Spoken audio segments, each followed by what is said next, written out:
Gold trusted gold buyers. మీరు తాకట్టు పెట్టిన బంగారాన్ని విడిపించి ఈ రోజు ఉన్న మార్కెట్ ధరకు కొనబడను. సార్ ఈ అయ్యప్ప స్వామి మాల మీరు మొదటిసారి వేసుకున్నప్పుడు 84లోనా? 84. ఎవరు నేర్పించారు మీకంటే ఈ పద్ధతులు? ఇది మాల మాకు వేసుకోవడం ఫస్ట్ ఏంటంటే మాకు సద్గురు రామదాస్ మహారాజ్ అని మాకు మన శృంగేరి పీఠాధిపతి గారి సహపాఠి ఉండేవారు. చనిపోయారు ఆయన. చాలా పెద్ద గురుస్వామి గారు. ఆయన రాజరాజేశ్వరి ఉపాసకులు తెనాల్లో. ఆయన ద్వారా మాకు చేశారు. తర్వాత నాకు 84లో కూడా అనుభవం ఏంటంటే 84లో ఇరుముడి కట్టుకున్నప్పుడు మేము మా ఊరి శివాలయం చుట్టూ 3 ప్రదక్షిణాలు చేసి ఇరుముడి లోపల పెట్టాలి భోజనాలకు వెళ్ళాలంటే మధ్యాహ్నం. ఆ వెళ్ళబోయే ముందు ఆ డోర్ దాటుతుండగా కళ్ళ ముందు మంచి మెరుపు మెరిసింది నాకు. ఆ మెరుపులో నాకు ఒక వెండి విగ్రహం కనపడింది. ఇట్ట మన గౌతమ బుద్ధుడి ముఖంలాగా ఇక్కడ దాకా కనిపించింది. ఏంటంటే కనిపించింది అని అనుకున్నాం. సరే వనయాత్ర చేసాం. వనయాత్ర 13వ తారీఖు అయిపోయింది. 14వ తారీఖు జ్యోతి చూసి 15 మార్నింగ్ దర్శనానికి వెళ్ళాం. అదే బొమ్మ అక్కడ కనిపించింది నాకు. అక్కడ నేను అసలు అప్పటికి ఇప్పటికి నాకు ఆన్సర్ లేదు. అది అక్కడ నేను ఇక ఇదైపోయా. ఇంటికి వచ్చాను. ఇంటికి రాగానే ఒక మనకి సంబంధం లేని కేసులో నేను ఇరుక్కోబోతున్నాను అనేది అర్థమైంది. మనకి సంబంధం లేని కేసులో అప్పుడు నేను దండం పెట్టుకున్నా. ఇందులో నిజాలు నీకు తెలుసు, నేను ఎవరికి చెప్పినా చెప్పకపోయినా. మీకు ఎలా తెలిసింది అసలు ఇరుక్కోబోతున్నట్టు? కానిస్టేబుల్ వచ్చి చెప్పాడు. కానిస్టేబుల్ వచ్చి సార్ మిమ్మల్ని ఒకసారి కలవమంటున్నారు సార్, వాడు ఎక్కడికి పారిపోయింది మీకు తెలుసు అంటున్నారు, మీరు కనుక చెప్పకపోయేటట్టయితే మిమ్మల్ని కూడా తీసుకెళ్లాల్సి వస్తుందని చెప్పాడు సార్. అంటే నా మీద వాళ్ళకి డౌట్ ఉన్నట్టే కదా. అవును. మనకేం సంబంధం లేదు ఆ కేసు. వాళ్ళు ఏదో తగాదాలు ఉన్నాయి, వాళ్ళు కొట్టుకున్నారు, వాళ్ళు చంపుకున్నారు. ఇది ఎప్పుడు శబరిమల నుంచి వచ్చాను, మర్నాడు పొద్దునే జరిగింది నాకు అనుకున్నా. ఇక అప్పుడు దండం పెట్టుకున్నాను. నాయన నాకేం సంబంధం లేదు, నీకు తెలుసు, నువ్వేం చేస్తావు నాకు తెలియదు అంటే. ఇక నా జోలికి ఎవరు రాలే. ఆ తర్వాత కూడా అసలు ఎవరు రాలేదు, నన్ను ఏం అడగలేదు. ఆ కేసు దాన్ని వాళ్ళు ఏదో ఫైనల్ చేసుకున్నారు, అయిపోయింది. ఇక మళ్ళీ వచ్చేటప్పటికి ఏమైనా వేయాలి కదా, మరి ఏంటి సంవత్సరం వేస్తామో అదే ఉండేది ఎప్పుడు. అంటే వేయాలా వేద్దామని అట్టా ఒక 3 సంవత్సరాలు మమ్మల్ని బలవంతంగా వేయించినట్టు మా గురుస్వామి. ఒల్లూరు వెంకటరామ గారు మీకు తెలిసే ఉంటారు, మాయల్ పకీర్ వేషం చేశారు. వాళ్ళ పెద్ద అబ్బాయి గారు మా గురుస్వామి ఒల్లూరు చంద్రశేఖరరావు గారు. అంటే ఆ తాతయ్య స్వామి గారి ఫ్రీ శిష్యుడు ఆయన. ఆయన ఆధ్వర్యంలో మేము మొదటి 3 సంవత్సరాలు 40 రోజులు భజనలకు వెళ్ళేవాళ్ళం ట్రాక్టర్ వేసుకొని. పాడతారా సార్ భజనలు అవి? మీరు పాడతారా? నేను పాడను కానీ పక్కన నాకు తాళ జ్ఞానం అంటే పాట జ్ఞానం తక్కువ. అందుకని నేను తాళం వేయటం, తర్వాత ఏ పాటలు వరుస ఉండేది మాకు, ఆ వరుస చెప్పటం, భజన కండక్ట్ చేయటం, దేవుడికి అలంకరణ చేయటం, ఇవన్నీ చేసాం. అవును, అన్నేళ్ళుగా మరి చేస్తే ఇక అలవాటు. 3 ఏళ్ల తర్వాత 86లో ఏమైంది, గురుస్వామి గారు ఏమన్నారు, పంబలో మనకి విరి దొరకలేదు రమణ గారు, మనం వచ్చేసేయాలి వెనక్కి, ప్రతి సంవత్సరంలాగా పంబలో మనకు భోజనం ఉండదు ఈ సంవత్సరం అన్నారు. సరే అవకాశం ఉంటే ఎవరన్నా దొరికితే, నేను ఉండేవాళ్ళు కనుక ఎవరన్నా దొరికితే తెలిసిన వాళ్ళు నేను వంట ఏర్పాటు చేయించి మనం పెట్టిస్తాను సార్ అన్నాను. అన్నాక 3 రోజులు అయినాక తెనాలి వెళ్తుంటే ఆయన ఒక స్వామి ఎదురయ్యాడు, సాంబశివరావు స్వామి. స్వామి ఎప్పుడు వెళ్తున్నారు మీరు ఏంటని అడిగాడు. నన్ను అడిగాను, నేను అడిగా. నేను మీకు డిసెంబర్ నుంచి అక్కడే ఉంటాను స్వామి అన్నాడు. వాళ్ళు వీరు ఉంటుంది అంటే, మరి ఇట్లా మేము 14వ తారీఖు కనుక వస్తే మాకు ఏమైనా భోజనాలు అరేంజ్ చేసి పెడతావు అన్నాడు. అయ్యో ఎంత భాగ్యం స్వామి, చేద్దాం. ఎంతమంది ఉంటారు? 40 మంది ఉంటాం అన్న. చేద్దాం స్వామి రండి అన్నాడు. రండి అంటాం కాదని నేను డబ్బులు ఇవ్వయా 500. వద్దు స్వామి అప్పుడు లేదని బలవంతాన 500 చేతులు పెట్టేసేసి వెళ్ళిపోయాను నేను. ఆ మాట తర్వాత వెళ్ళి చెప్పి ఆయనకి చేతి మా తోటి మిత్రులంతా తర్వాత గొడవ చేశారు. ఆయన వాడికి ఒక్కడికి అవకాశం ఇటువంటి, మేము కూడా పార్టిసిపేట్ చేసేవాళ్ళం కదా, పంబలో చదివి వాడు పెట్టిస్తానంటే మీరు ఎందుకు ఒప్పుకున్నారు, ఇట్లా అన్న కూడా అన్నారు ఆయన. సరే పంప వెళ్ళాం. అయితే 13వ తారీఖు 14వ తారీఖు పడుకున్నాం మధ్యాహ్నం, ఆకలి వేస్తుంది, 11 అయింది అప్పటికే. అందరు స్నానాలు చేసి వచ్చారు. ఆయన ఎక్కడ ఉంటాడో తెలియదు, నాకు వెళ్తాను తెలియదు. మీరు అంతకుముందు వెళ్ళొచ్చినా మిమ్మల్ని వెళ్ళామంటే అక్కడ దాకా వెళ్ళొచ్చి కనపడలేదు అంటున్నారు. కళ్ళల్లో నాకు నీళ్ళు వచ్చేసినాయి, ఏడుపు వచ్చేసి వచ్చే స్వామి ఇదేంటి మరి నీ నోటి ఎందుకో పెట్టిస్తామని అన్నాము.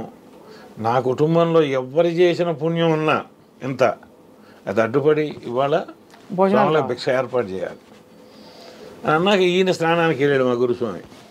వెళ్ళిన తర్వాత ఆ సాంబశివరావు గారు ఎదురయ్యాడు. ఈయన ఫలానా తోటండి వీరని చెప్పి తీసుకెళ్ళి ఆయన చూపిస్తే ఆయన వచ్చేసేసి మమ్మల్ని అందరినీ తీసుకెళ్ళి భోజనాలు పెట్టించాడు. మొదట పెట్టిన 12 మందికి మా పెద్ద అబ్బాయి చేత కల్పించే విస్తళ్ళు పంబలో. రెండోసారి విస్తళ్ళు పెడుతుంటే మా వాడు అన్నాడు, నా అసిస్టెంట్ అన్నయ్య స్వామి నేను కలుపుతాను అన్నాడు. వాడు నా దగ్గర అసిస్టెంట్కి పని చేస్తున్నాడు. సరే ఎలా చేయమని వాడు చేశాడు. మూడోసారి నేను ఎత్తుదామంటే ఊరికో కరణం స్వామి, నువ్వు కరణం అయ్యి ఉండి నువ్వు ఎత్తటం ఏంటి, మేము ఎత్తియటం ఏంటి, ఆ పాపం మాకు వచ్చేది పుణ్యం సంగతి దేవుడు ఎరుగు అని నన్ను అసలు ముట్టుకొని ఇలా వాళ్ళే తీసుకెళ్ళి కలిపారు. అప్పుడు నాకు తర్వాత ఉద్యోగం వచ్చింది. అంటే నా సెంటిమెంట్ అనమాట.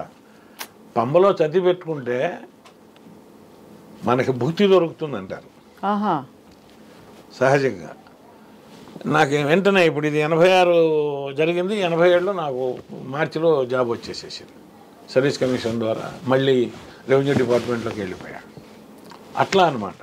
తర్వాత ఏమైంది, 95లో సంవత్సరం సెలవు పెట్టాను, వచ్చాను, ఇక్కడ వర్క్ చేశాను, వెళ్ళిపోయాను. వీళ్ళంతా నువ్వు ఓకే మంచినట్టు నువ్వు వస్తే నీకు ఇక్కడ ఆఫర్స్ ఉంటాయి, నువ్వు రా అన్నారు. వెళ్ళటానికి ఏది, మనం అక్కడ ఉండిపోయాం. సరే నేను వెళ్ళి అడిగా, నన్ను ట్రాన్స్ఫర్ చేయండి అని. అన్నయ్య నీ సర్టిఫికెట్లును అన్నీ పెట్టి రిప్రజెంటేషన్ ఇవ్వన్నారు. సరే తయారు చేసి తీసుకెళ్ళి ఇచ్చా. అన్నయ్య అవకాశం లేదన్నయ్య నీకు అన్నాడు. అన్న నీకు డిగ్రీ కాలేదన్నాడు. చూడండి అసలుకి ఎంత దెబ్బ అది. అవును, డిగ్రీ ఉన్న వాళ్ళకి అన్నయ్య నీది మెట్రికులేషను, నువ్వు డిగ్రీ కాలేదు అన్నాడు. అనేటప్పటికి అసలు ఇక కిన్నున్న అయిపోయా. ఏం చేయాలి, ఎట్లా చేసావు, ఇదేంటి పరిస్థితి. సంవత్సరమేమో అక్కడికి పోవాలని అడిగాను, పంపించావు. నేను నటించాలని ఉందన్న నటింపజేసావు. నాకు ఎవరు డబ్బులు ఎగ్గొట్టకూడదు అనుకున్నాను, అడ్డకి డబ్బులు ఇప్పించావు. ఇవి నా సంసారానికి ఉపయోగపడతాయి అనుకున్నాను, బాగుంది. ఇప్పుడు నాకేంటి పొజిషన్ ఫ్యామిలీలో, అన్నయ్య బీఎస్సీ దాకా చదివి పనికిరాని వాడయ్యాడు, మెంటల్ పిచ్చాయన అయిపోయాడు. అన్నయ్య, అమ్మ, ఓ పెళ్ళిగాని చెల్లెలు, నేను, మా ఆవిడ, 2 పిల్లలు, సింగిల్ హ్యాండ్ డ్రైవింగ్. ఇల్లు కట్టుకోవాలి, పాత ఇల్లు పక్కన పడిపోయేటట్టు ఉంది. పడిపోతే ఇంట్లో ఉన్న పిచ్చైనా ముసలావిడ ఇబ్బంది పడతారు, చచ్చిపోతారు. ఎప్పుడు పడుతుందో తెలియదు. ఇటువంటి పరిస్థితుల్లో నేను హైదరాబాద్ వెళ్తే తప్ప నా సంసారాన్ని నేను నిలబెట్టుకోలేననేది నా ఇంటెన్షన్.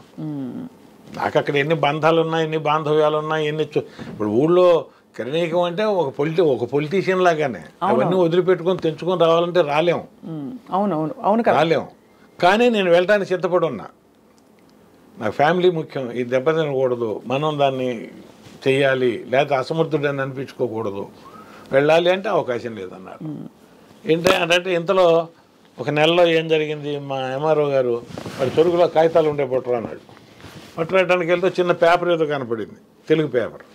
మడిచి జేబులో పెట్టుకున్నా, వచ్చాను, ఆ పేపర్స్ ఆయనకి ఇచ్చాను. బయట టీ తాగటానికి వెళ్ళినప్పుడు చదివా, తెలుగులో టైప్ చేసి ఉంది.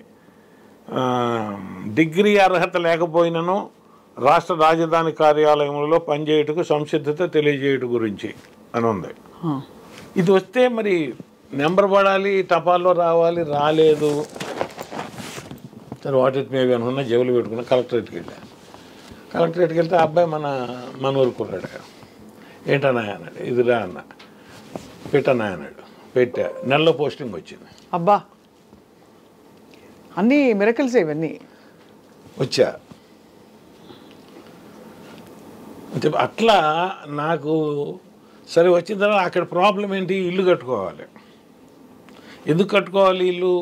పూర్వం నుంచి నాన్నగారు, తాతగారు వాళ్ళందరూ కరణాలయ్యి కూడా ఇల్లు లేక ఇబ్బంది పడి కట్టుకుని ఇల్లు అది. ఆ ఇల్లు కట్టి 1947లో కట్టారు, 46లో 2000లోకి వచ్చేసాం మనం.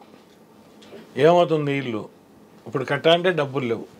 అక్కడ అడుగుతుంటే వాళ్ళు ఏమంటున్నారు, నీ పేరు మీద సపరేట్గా గవర్నమెంట్ నుంచి జీవో తెచ్చుకుంటే తప్ప ఆ బడ్జెట్ నీ కేటాయిస్తాం, లేకపోతే మేము కేటాయించడం అంటున్నారు.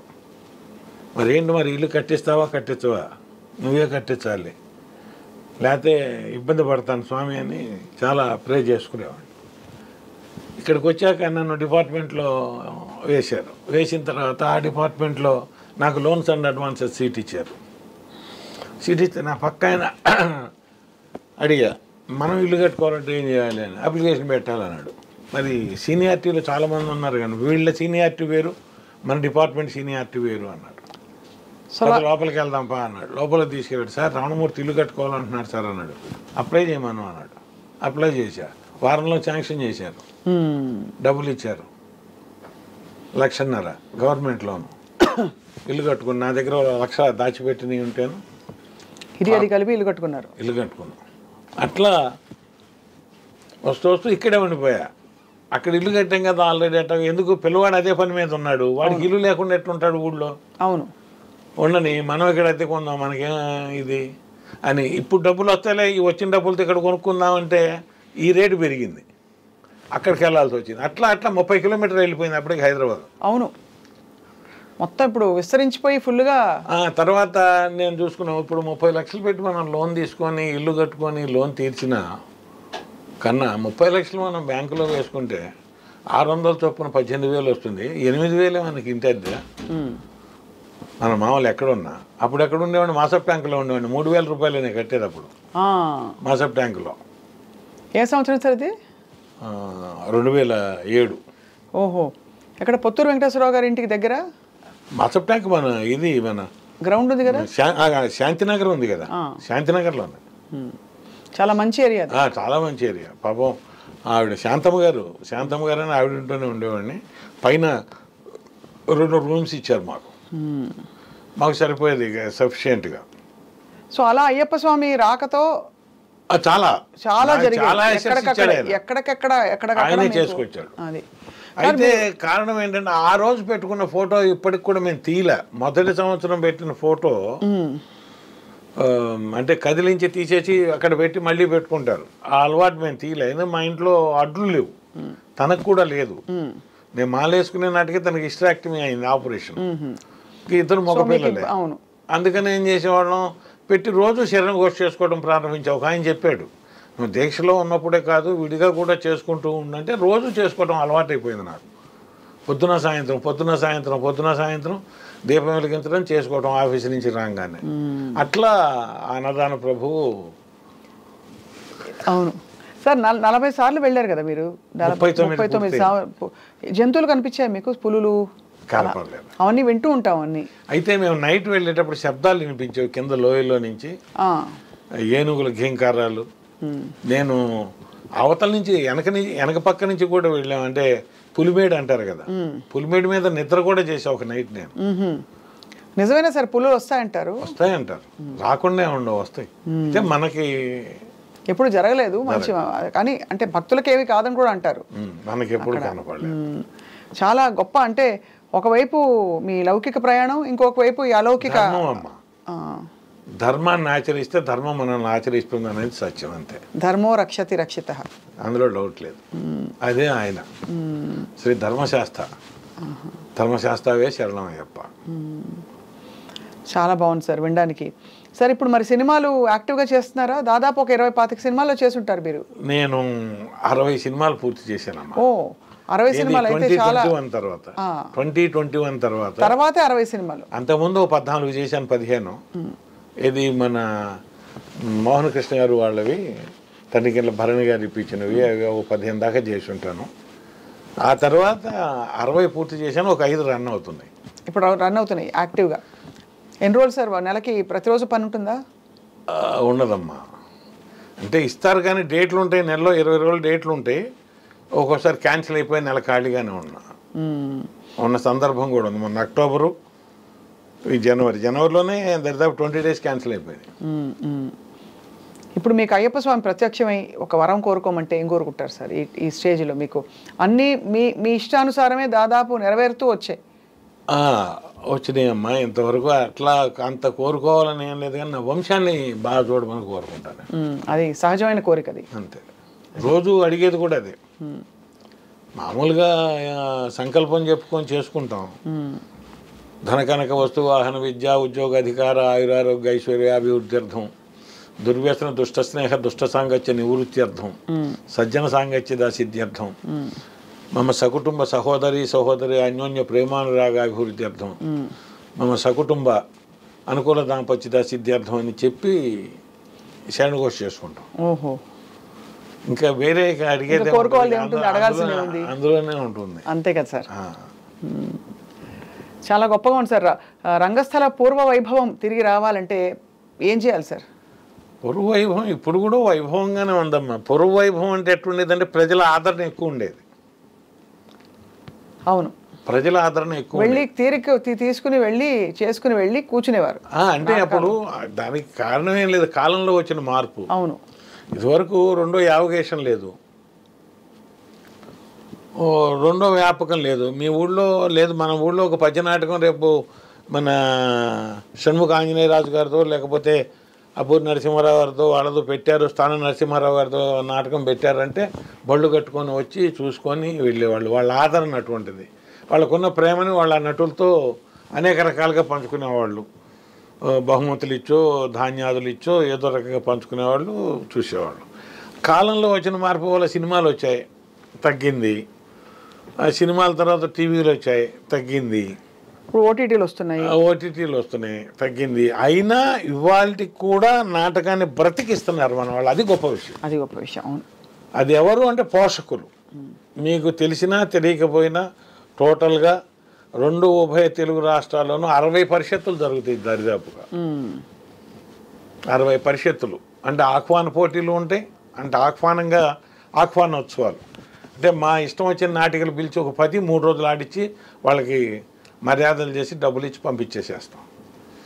మళ్ళీ కొంతమంది కాంపిటీషన్స్ పెట్టి బహుమతులు ఇచ్చి పంపిస్తారు. ఇప్పటికీ జరుగుతూనే ఉన్నాయి. ఎవరి వల్ల జరుగుతున్నది? పోషకుల వల్లే. అంతే కదా. అయితే పోషకుల దగ్గరికి వెళ్ళి తిరిగి మరి చేసి ఆయన తన సమయాన్ని వెచ్చించి ఒక సంస్థ, ఒక ఎమ్మెల్యే గారి తరఫున జరిగేవి ఉన్నాయి, తర్వాత ఊళ్ళో ఉన్న ఔత్సాహికుల వల్ల జరిగేవి ఉన్నాయి, పోషిస్తున్నారు. అయితే కాబట్టి పూర్వ వైభవం అనేది ఇప్పుడు రావటం అంటే కష్టం. కాలమానం కాలం మారిపోయింది. అయినా ఏమాత్రం తగ్గకుండా నిర్వహిస్తున్నారు. అది గొప్ప విషయం నేను అనేది. కరెక్టే సార్, మీరు మంచి మాట. ఇప్పుడు అప్పజోషులో వాళ్ళు ఉన్నారు. అప్పజోషులో విష్ణుభట్ల ఫౌండేషన్ వాళ్ళు ప్రతి సంవత్సరం ఒక్కొక్క ఏరియాలో పెడతారు. ఈ సంవత్సరం శ్రీకాకుళం పెడితే వచ్చే సంవత్సరం నెల్లూరు పెడతారు, ఆ తర్వాత సంవత్సరం గుంటూరు పెడతారు, ఆ తర్వాత మచిలీపట్నం పెడతారు. అట్లా జరుపుకొస్తారు జనవరి దీంట్లో. అట్లాగే 60 పరిషత్తులు కండక్ట్ చేస్తున్నారు టోటల్గా.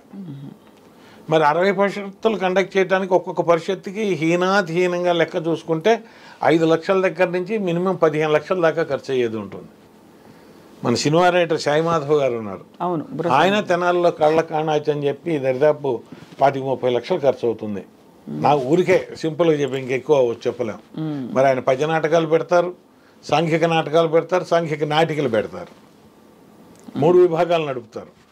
ఈ సంవత్సరం ప్రయోగంగా ఏం చేశాడు ఆయన, పౌరాణిక నాటకాలు తగ్గించి సాంఘిక పద్య నాటకాలు పెట్టారు. ఓ, బాగుంది. మళ్ళీ సాంఘిక నాటకాలు ఉంటే సాంఘిక పద్య నాటకాలు. పద్య నాటకాలు అంటే మరి పాట రావాలి, పాడేవాళ్ళే సెలెక్ట్ చేసుకుంటారు. మీ దగ్గర నుంచి అప్లికేషన్స్ తీసుకొని అందులో సెలెక్ట్ చేసుకొని పెడతారు. మరి చేస్తున్నట్టే కదా ఇక దానికి ఇంకా. అయితే అంత ఉన్నతి రాకపోయినా మంచి ఆదరణ మాత్రం కొనసాగుతుంది. బాగా చేస్తున్నారు. మంచి నటులు తయారయ్యే వాళ్ళు ఉన్నారు. అయితే ఏంటంటే మనం ఇక్కడ మామూలుగా ఇండస్ట్రీలో వీళ్ళకున్న సౌలభ్యం వల్ల, అంటే వీళ్ళు బయటికి వెళ్ళలేక వీళ్ళున్న బిజీలో కారణంగా వీళ్ళు ఆడిషన్స్ పెట్టుకొని ఆర్టిస్టులను తీసుకుంటారు. ఆడిషన్స్లో కొన్ని క్యారెక్టర్స్ లేనప్పుడు ఇతర భాషల నుంచి తీసుకోవాల్సిన అవసరం ఏర్పడుతుంది, తీసుకుంటున్నారు. అది సహజమే లేండి సార్. కానీ తర్వాత తరాలు నాటకం, ముఖ్యంగా రంగస్థల నాటకం విలువను తెలుసుకుంటాయి తర్వాత తరాలు కూడా అని ఆశిస్తున్నాం సార్. ఆశే, అది మనం ఆశిస్తున్నాం. కానీ వీళ్ళు అక్కడికి వెళ్ళటల్లా, అది వీళ్ళు చేస్తున్న తప్పు. మనం పంపట్ల ఇంట్లో వాళ్ళం. అది మనం చేస్తున్నాం. అదే ఇంజనీరింగ్. ఎందుకంటే మీరు పెరుగుతున్నప్పుడు ఉన్న తీరిక, ఆ వెసులుబాటు. ఇప్పుడు పిల్లలు ఉన్నారు, ఎరా ఈ 3 రోజులు కాస్త టీవీలు గేమ్స్ ఆపి అక్కడ నాటకాలు పెట్టారు కదా ఇటు చూసిరండి అని పంపట్లా. అదే అది మనం చేస్తున్న తప్పే అని చెప్పాలి. ఎందుకంటే వాళ్ళు మినిమం అంత ఖర్చు పెట్టి అందులో మంచి మంచి కాన్సెప్ట్స్ ఉంటాయి, మామూలు కాన్సెప్ట్స్ ఉండవు. సమాజం ఒక చెడు దారి పట్టకుండా ఒక మంచి దారిలో వెళ్ళటానికి అనువైనటువంటి కథాంశాలే ఉంటాయి నాటకాలు. అవును. దాంట్లో మళ్ళీ వాళ్ళకి తోచిన పరిష్కారం చెప్తారు. మరి అటువంటి వాటిని ప్రోత్సహించాలి అంటే మరి పిల్లలు వెళ్ళి చూస్తేనే కదా వాళ్ళకైనా రేపు భవిష్యత్తులో తెలిసేది. నేను నా 7-8 ఏళ్ళ నుంచి చూసా. మా నాన్నగారు రంగూన్ రౌడీ నాటకానికి తీసుకెళ్లారు తెనాలి చూపించడానికి. చూస్తూ నేను నిద్రపోయి కుర్చీలోంచి కింద పడ్డా, నాకు అది గుర్తు, అందుకని తీసుకెళ్లారని. అంటే చెప్తున్నా మీకు, అట్లా తీసుకెళ్ళాలి. తీసుకెళ్తే చిన్నప్పటి నుంచి అభిరుచి, అలవాటు. నా వరకు నేను చెప్పాలంటే నా లైఫ్ స్టైల్ చాలా భాగం నేను నాటకాలు చూసి నాటకాలు ఆడి నేను నడుచుకుంటూ వచ్చిన వాడిని. అంటే ఇది మనం చేయొచ్చు, ఇది మనం చేయకూడదు, ఇటు జాగ్రత్తగా వెళ్ళాలి, ఇటు జాగ్రత్తగా ఉండాలి అని.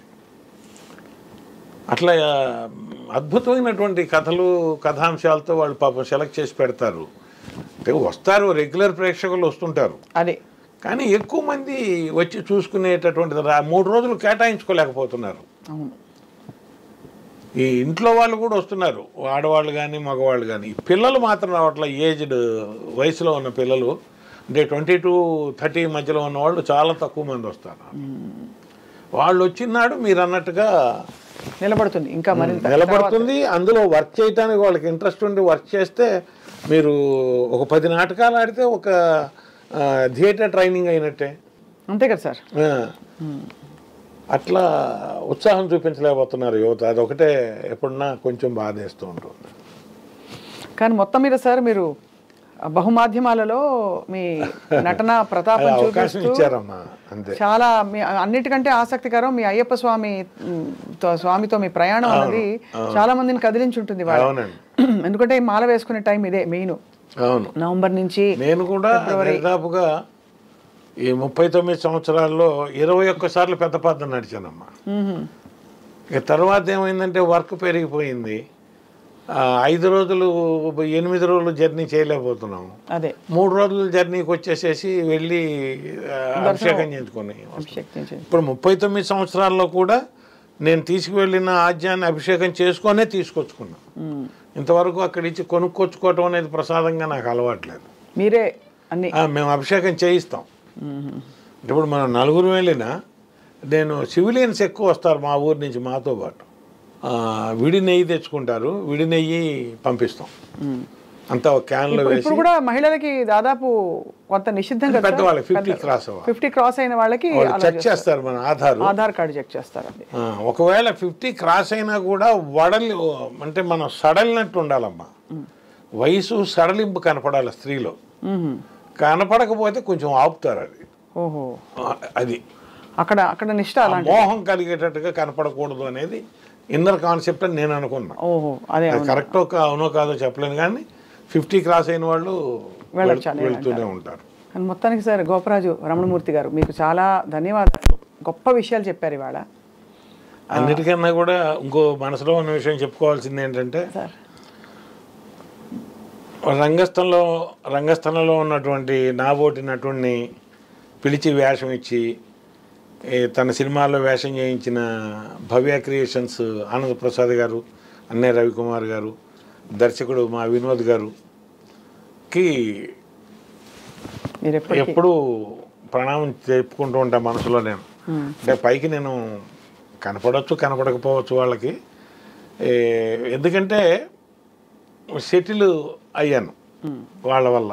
అవును అంతే కదా, వాళ్ళ వల్ల నేను సెటిల్ అయ్యాను. పిల్లలకి వేరే ఇల్లు నేను కట్టించిస్తే నేను వీళ్ళ వల్ల ఇల్లు కట్టుకున్నాను. సపరేట్గా 2 గదులు ఇల్లు కట్టుకున్నాను. ఇబ్బంది లేకుండా బ్రతకడానికి కావాల్సిన ఏర్పాటు చేసుకున్నాను.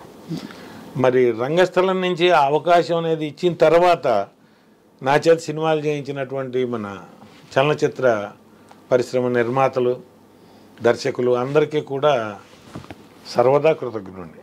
అది మరింతగా మీరు ఈ కొత్త సంవత్సరం 2025 నుంచి మొదలుకొని ఇంకా మీకు మీకు బాగా సవాల్ విసిరేలాంటి పాత్రలు మీరు చేసి అందరినీ ప్రేక్షకుల్ని అలరిస్తారని మేము కూడా ఆశిస్తున్నాం సార్. వస్తే చేయటానికి ఎప్పుడైనా సిద్ధమేనా. ఒక్కటి ఇప్పుడు మన వయసుకి మనం ఏం చేయలేమో దాంట్లో వేలు పెట్టకూడదు, కానీ క్యారెక్టర్ ఏదన్నా వచ్చి చేయాలంటే అందులో ఏ క్యారెక్టర్ అయినా అది దుర్మార్గం వేషమైనా మంచి వేషమైనా చేయటం అనేది థియేటర్లో అలవాటు అయిపోతుంది. అవునవును. వాయిస్ కూడా మార్చుకుంటా నేను, 3-4 వాయిస్లు మార్చుకొని చెప్తాను నేను చెప్పటంలో కూడా. అది వస్తే మాత్రం అవకాశం ఇస్తే చేయటానికి సర్వదా సిద్ధం. రైట్.